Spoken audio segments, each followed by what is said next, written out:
You probably weren't surprised to hear that I did not have an idyllic childhood. The strain and tension that exists in my relationship with my own father is well documented. My father is a tough man, and he pushed my brothers and me hard, really hard. From the earliest age to the best, he wanted us to be the best performers we could possibly be. He had great difficulty showing affection. He never really told me he loved me, and he never really complimented me either. If I did a great show, he would tell me it was a good show. If I did an okay show,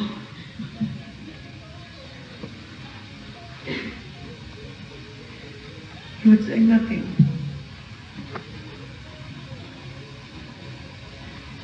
He seemed intent, above all else. I need tissue, I'm sorry. He seemed intent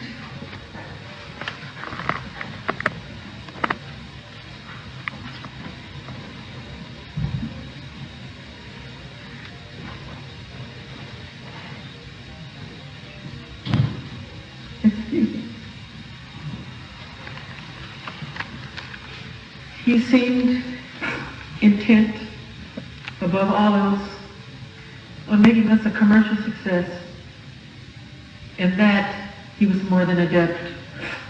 My father was a managerial genius, and my brothers and I owe our professional success in no small measure to the forceful way that he pushed us. He trained me as a showman, and under his guidance, I couldn't miss a step. But what I really wanted was a dad. I wanted a father who showed me love. And my father never did that.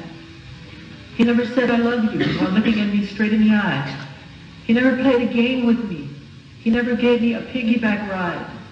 He never threw a pillow at me or a water balloon. But I remember once when I was about 4 years old, there was a little carnival, and he picked me up and put me on a pony.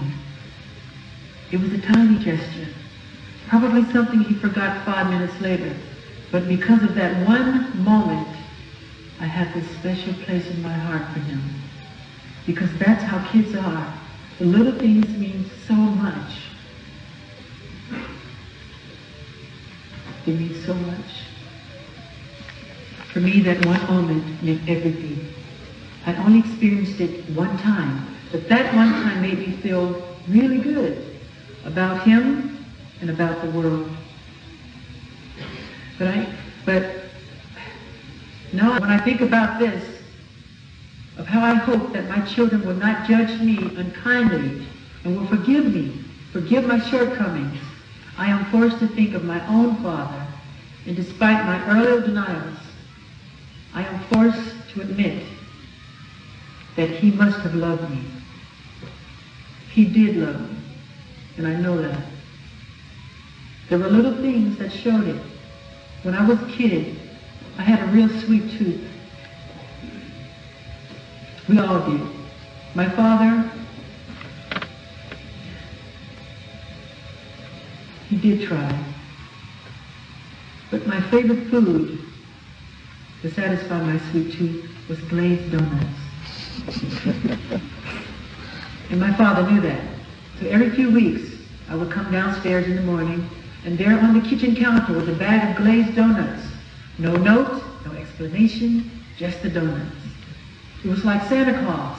Sometimes I would think about staying up late at night so I could see him leave them there. But just like with Santa Claus, I didn't want to ruin the magic for fear that he would never do it again. My father had to leave them secretly at night so as no one might catch him with his guard down. He was scared of human emotion. He didn't understand it or know how to deal with it, but he did know donuts. When I allow the floodgates to open up, there are other memories that come rushing back. Memories of other tiny gestures, however imperfect, that showed that he did what he could. So tonight, rather than focusing on what my father did not do, I want to focus on all the things he did do, and on his own personal challenges. I want to stop judging him. I have started reflecting on the fact that my father grew up in the South, in a very poor family. He came of age during the Depression, and his own father, who struggled to feed his children, showed little affection toward his family and raised him. He raised my father and his siblings with an iron fist. Who could have imagined what it was like to grow up a poor black man in the South, robbed of dignity, bereft of hope, struggling to become a man in a world that saw my father as subordinate? I was the first black artist to be played on MTV. And I remember how big a deal it was even then. And that wonder that he found it difficult to expose his feelings. Is it any mystery that he hardened his heart, that he raised the emotional ramparts? And most of all, is it any wonder why he pushed his sons so hard to succeed as performers so that they could be saved from what he knew to be a life of indignity and poverty? I have begun to see that even my father's harshness was a kind of love, an imperfect love, to be sure, but love nonetheless. He pushed me because he loved me, because he wanted no man to ever look down at his offspring. And now, with time rather than bitterness, I feel blessing. In the place of anger, I have found absolution. And in the place of revenge, I have found reconciliation. And my initial fury has slowly given way to forgiveness. Every one of us. As an adult and as a parent, I realize that I cannot be a whole human being, nor a parent capable of unconditional love, until I put to rest the ghost of my own childhood. And that's what I'm asking all of us to do tonight.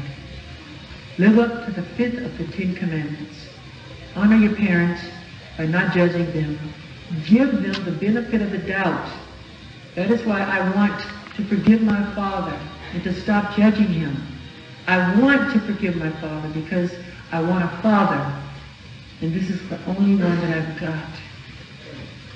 I want the weight of my past lifted from my shoulders, and I want to be free to step into a new relationship with my father for the rest of my life, unhindered by the goblins of the past. In a world filled with the hate, we must still dare to hope, keep hope alive. In a world filled with anger, we must still dare to comfort. In a world filled with despair, we must still dare to dream. In a world filled with distrust, we must still dare to believe. To all of you tonight who feel let down by your parents, I ask you to let down your disappointments. To all of you tonight who feel cheated by your fathers and mothers, I ask you not to cheat yourselves further. And to all of you who wish to push your parents away, I ask you to extend your hand to them instead.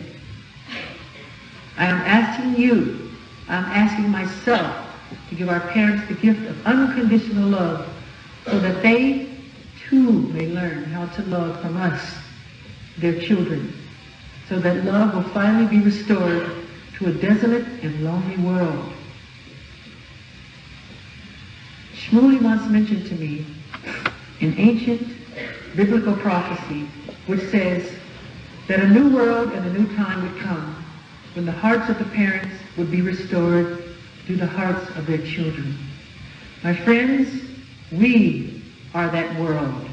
We are those children.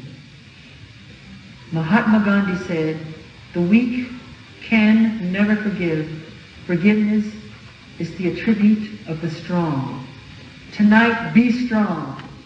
Beyond being strong, rise to the greatest challenge of all, to restore that broken covenant. We must all overcome whatever crippling effects our childhoods may have had on our lives. And in the words of Jesse Jackson, forgive each other, redeem each other, and move on. This call for forgiveness may not result in Oprah moments the world over, with thousands of children making up with their parents, but it will at least be a start. And we'll all be so much happier as a result. And so, ladies and gentlemen, I conclude my remarks tonight.